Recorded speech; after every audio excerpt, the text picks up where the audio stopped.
and welcome. This is Lisa Jones, and you are listening to the Exploring Death podcast.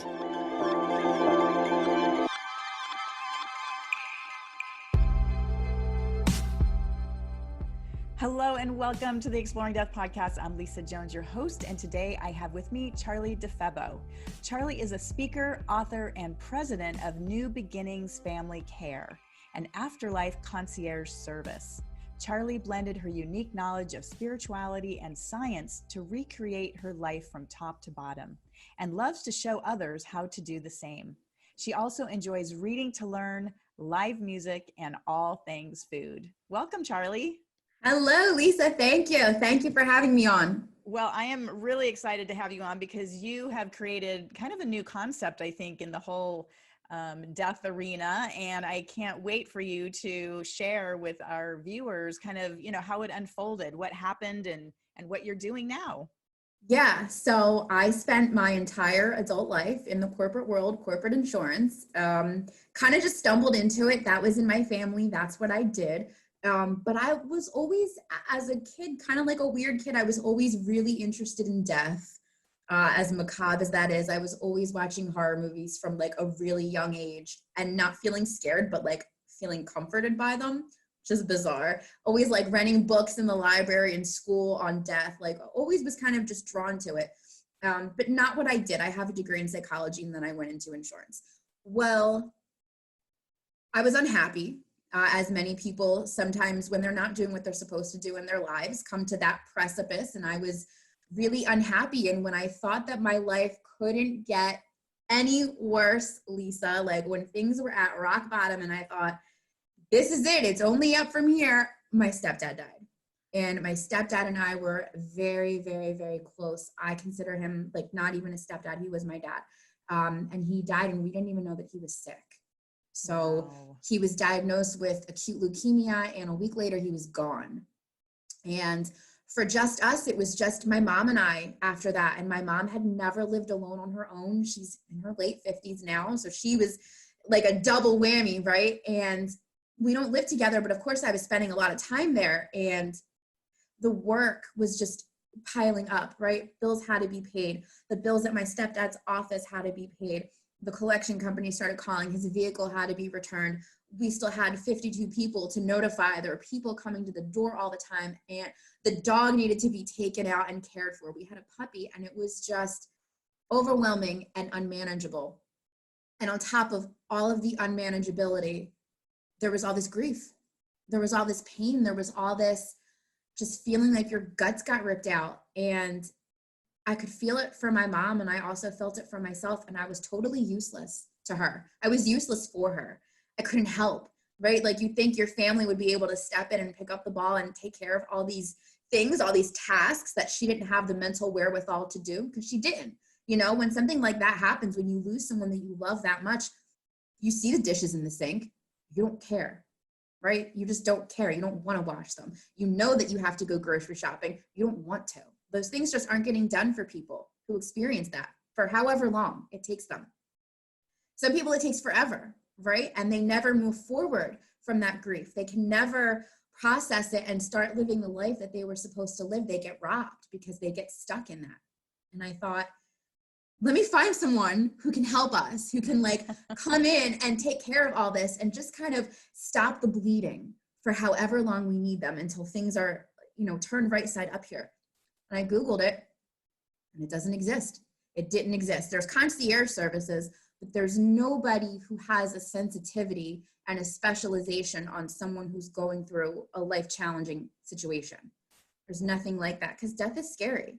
I mean, how many people really want to be around someone who's dying, about to die, or has just died? Not many. That is a special kind of person. There's nobody that does it. So I'm like driving in my car and I'm like, man, no one's coming to help us. There's no one coming to help. And this is going to go on for however long. And it was like this voice in my head that I would call spirit, God, universe, source. This voice in my head just said, that's for you to do. That's for you to do. And it was like a month after my stepdad had died. So I'm like, no, that's not for me to do. Like, I can't even dig my way out of this. But the more I thought about it, I'm like, that makes sense. If I have the capability to do it, if I'm like, I can't do it for my mom, but I could do it for somebody else because death doesn't really bother me for someone else. So if I could take that extra suffering off of someone else and take care of the tasks, clean up their dishes, walk their dog for however long that they need those services to just get on with their healing, get on with their life, then why wouldn't I do that? So that's what I did. And I went to work that day on my corporate job. And I said to my assistant, man, Heather, I had a great idea for a business today. And like, I really want to tell my mom because I think she'd be on board for it. But she's so whacked out right now. I can't. She wouldn't even hear me. Don't you know, Lisa, 2 months later, my mom and I worked together at the same company, the same office. Don't you know, 2 months later, she calls me in her office. I kid you not. And she's like, Charlee, I had the best idea for a business today. And I'm like, really? What is it? And she lays out the idea for New Beginnings Family Care. And I'm like, you got to be kidding me. Well, I'm like, how did you get this idea? Where did this come to you from? And she's like, it just came to me. Like, if we're going through this, why would we not help other people? Someone else is feeling this. If we are feeling it to this extent, other people are feeling it to this extent. So that's what we did. And then we both quit our corporate jobs. And we're like, no, we're just going to jump in. We're just going to jump in. That's the only way to do it. That's right. That is just amazing. What an amazing story. And especially the part of your mom, you know, like laying out this idea and you're like, wait a minute, I thought of that like a month ago, but couldn't even tell you about it because it was just too much. Wow. Yeah. It was wild. It was like the whole thing just came together perfectly, like the right people, the right places, the right time. And it's super cool to create something that's really never been done before. It's just like pulling ideas out of the ethers. Like I would come up with a service that we're offering and I'm like, wow, that's like something that you wouldn't even think of that people need, but we needed it. Right. And I have to say, I would have been calling you immediately because the same thing when my husband died. I mean, I was alone. I had 2 young children, 8 and 10, and I didn't have family nearby. And, you know, thankfully I had great neighbors who continued to bring me meals for a couple months after he died. But short of that, I was just grasping and just, you know, hoping beyond hope that I could get through each next day because, you know, the grief was so crushing and yet I had to be strong for the kids. And, you know, we had cats and a dog and you realize that there's just not enough of you. There's just not enough. That's right. And I feel like our society just doesn't have really the I don't know what, the fabric that used to support one another when these kinds of things would go on, especially because death, I feel like, has been pushed so far kind of behind a curtain. And it's like nobody, like you said, nobody wants to be around a dying person. Nobody wants to then be in the presence of a family that's just lost a loved one because everyone's so uncomfortable and they don't know what to say. And we've almost like anesthetized death to a certain extent. Like we're so afraid of it because we're not around it anymore. People die in hospitals, they die in hospice, nursing homes, whatever. It's not that often anymore that someone dies at home, like after a brief illness. It's usually, you know, we extend life, months, years. It's not all that common anymore to have something, you know, barring accidents. It's not all that common to be super present with death anymore. Right. And even sitting with them, I'm a hospice volunteer and I sit with imminent patients, you know, that are probably going to die within 24 hours. And really, I'm like one of the few people that are willing to go in at that point because people are just like, no, I'll play cards with them. I'll read them a book. I'll hang out with them, you know, when they're kind of in their decline mode. But once it comes to that final end, and to me, that is the most precious time. I mean, I've had just amazing, miraculous things happen sitting in those last 24 hours with people. And that to me is the giant secret that's not being shared with others, is that there is so much power to be in that moment of that, you know, between the veils basically that it's truly a transition. It is. It's truly a transition. It's like giving birth, you know, it's like they're going back home or whatever you want to call it. And so there's like this literal opening that happens, and to be present in that moment is, wow, it's powerful.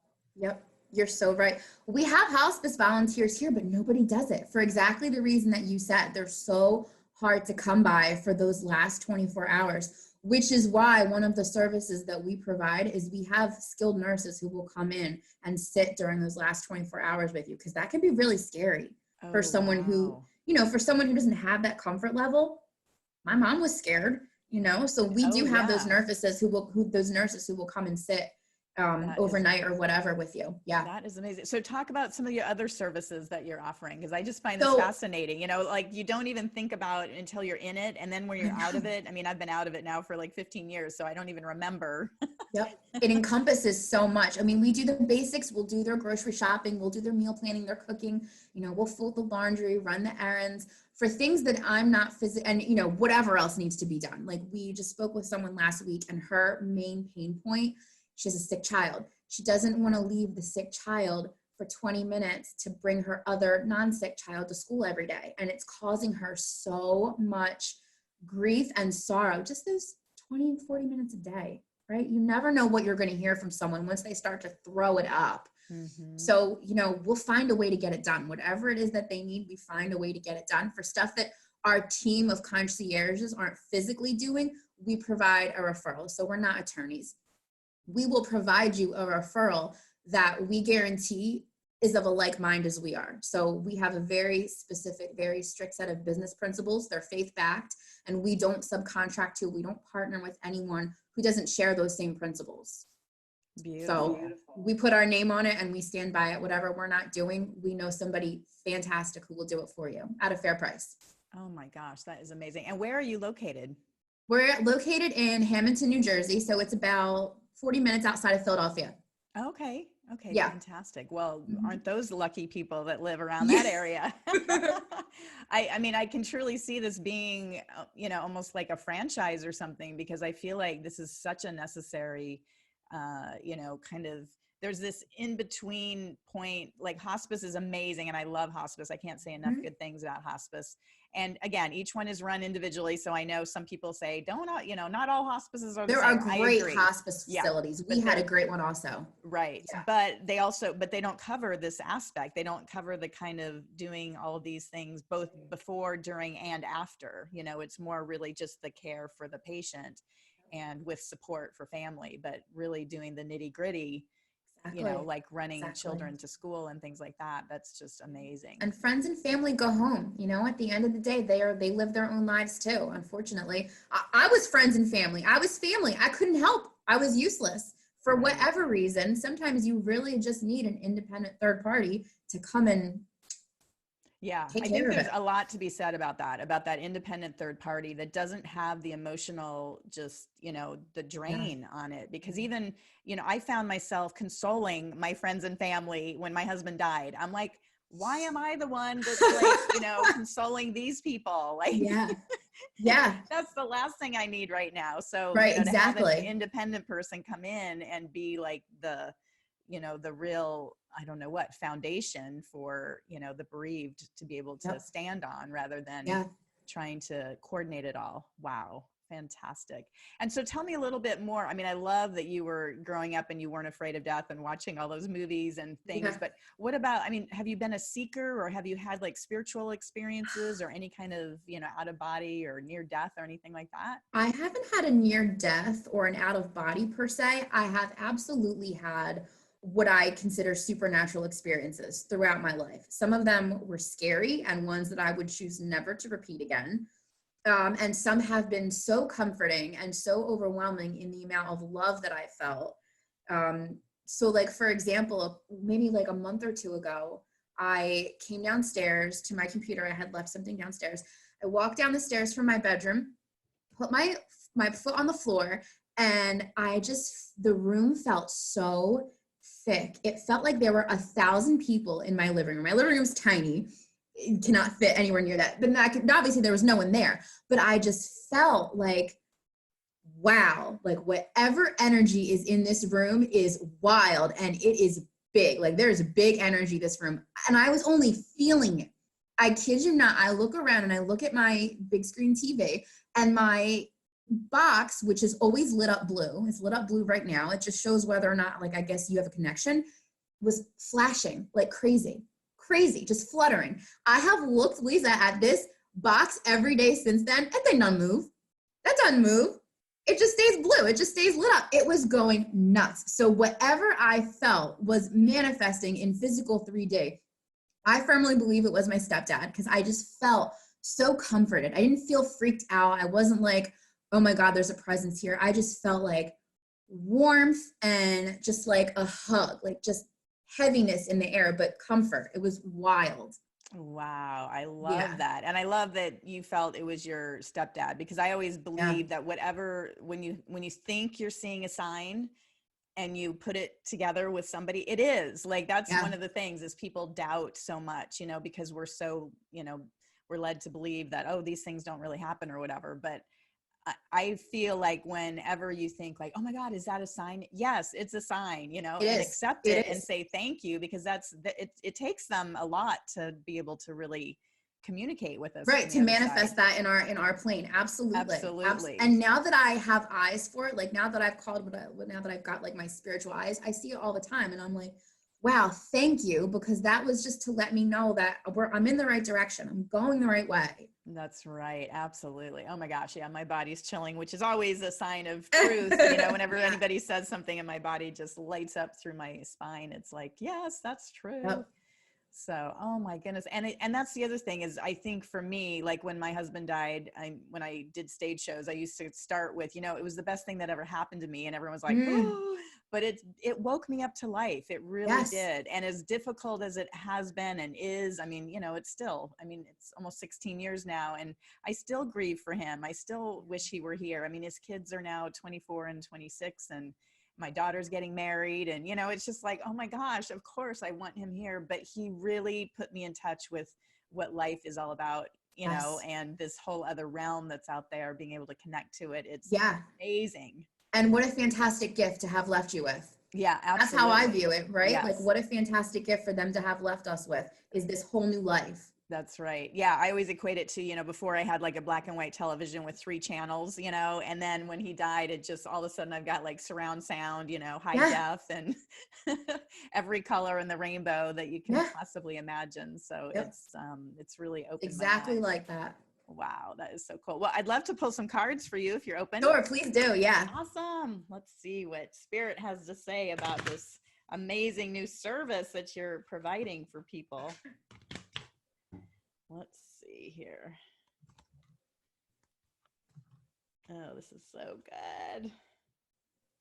I love it. Okay, so the first card, which is always the blockage card, is healing. And I think that's what, you know, people can't heal when they're, you know, trying to do just the day to day and paying bills. And I remember back when my husband's dad came to visit us.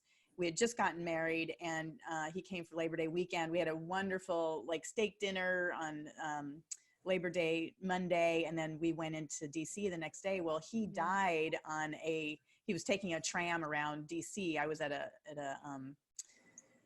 a job interview, and my husband was working, and all of a sudden I came back from the interview and he got a call, and they said, well, we found a gentleman with your card in his pocket. And we were like, oh my God, that's his dad. And they said, well, can you come to the hospital?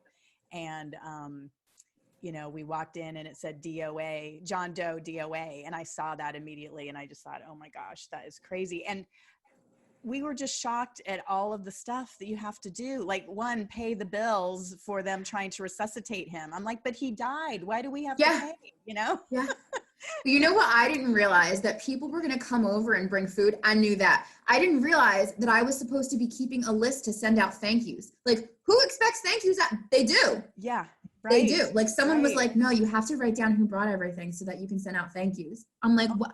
I'm sorry. my My life God. is falling apart. I'm not sending out anything. Sorry. Yeah, I feel yeah. like they should just know and accept that. I totally agree with you. Yeah, the whole thing there, and there's like all these unwritten rules that, like you said, you don't know Yeah. about. You don't like who sends a thank you for just bringing Yeah. food over when your loved one dies. So anyway, yeah, there's a lot of healing. So the which I love, this is exactly in line. So the action is energy, and that's exactly what you got. Not only did you get the idea planted in your head, you know, as energy, but then like I love that you walked into your living room and you felt that energy, and just following that energy, allowing it to, you know, take you on this journey. And really that's your guiding. You know, a lot of people, it's like, oh, you need a business plan, you need this, you need that. And I'm like, I just follow spirit, because it always takes me to a better place. Me trying to plan things Right. doesn't usually work out Right. very well. Yeah. You know? My way doesn't work out so well. Yeah, exactly. And then the outcome is commitment. And again, I love this because I feel like you're making a commitment to the families to help them,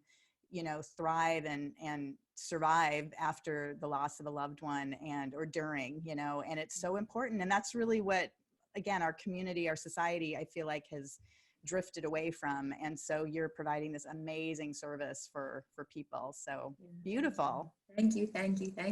Yeah. Well, how can people find you, or, what's your, tell people more about it? And, and again, I know, cause obviously you're just in one area, but what can people do that don't have a service like you around there?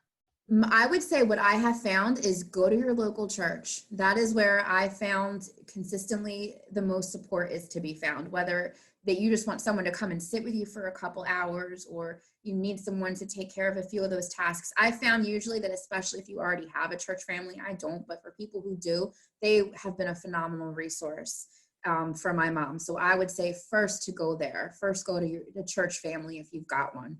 But for us, if you happen to be in our service area, and we will be everywhere soon, that will happen. Franchising is coming. But us, we are newbeginningsfamilycare.com. We're on Facebook. We're on Instagram, New Beginnings Family Care. And we are just super, super, super excited to be serving people this way. Wow, that is just so cool. Well, I am thrilled to talk with you, and I'm so glad to share this information with my listeners. I know they're going to really enjoy it. And again, like I was saying, for those of you that are not in the New Jersey, just around the Philadelphia area, call a local church if you're not affiliated with one, or again, friends and family are the best resource, what I found, yes. After, but it's really nice to be able to have that third party available if possible. So, and also if you're interested in maybe doing something along these lines, franchising, reach out to Charlee, and that would be a really cool thing. If this is something that's calling on your heart, that you want to help other people and make a business of it. I mean, Charlee's got it already figured out, and I'm sure she'll help you, get started and start your own new beginnings in your area. Absolutely. It's a need. And where there is a need that you have a genuine desire to fill, there's someone who needs it. That's right. Absolutely. Well, thank you so much. Talk to you later. Bye-bye. Bye. Thank you for listening to the Exploring Death podcast. This podcast is for entertainment purposes only. Before you make any financial or legal decisions, consult a professional. This show is copyrighted by Exploring Death. Written permission must be granted before syndication or rebroadcasting.